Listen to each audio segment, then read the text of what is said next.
guys, ganito tayo sumakay ng bus dito sa Taiwan na yan. Dito tayo sa bus stop. Yun yung monitor ng mga bus number. Kung anong oras sila dadaan dito sa bus stop station. So antayin natin yung bus. Papakita ko po sa inyo. Tapos ito yung gagamitin natin pambayad. Yan. Cashless yung bus na dito. Pero pwede din coins in case nga naubusan kayo ng cash sa YOYO card na tinatawag nila dito. Yan. So ito ID na company ID namin, pero pwede namin gamitin ito pang scan sa pamasahe dito sa bus dito sa Taiwan. Yan. So pakita ko sa inyo. So yun guys, ito na yung bus na sasakyan natin. Yan.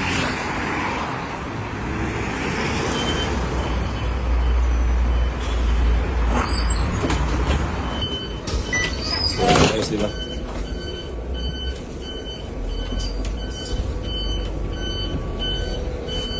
Ayan, nandito na tayo sa loob ng bus. Ayan, ayos, diba?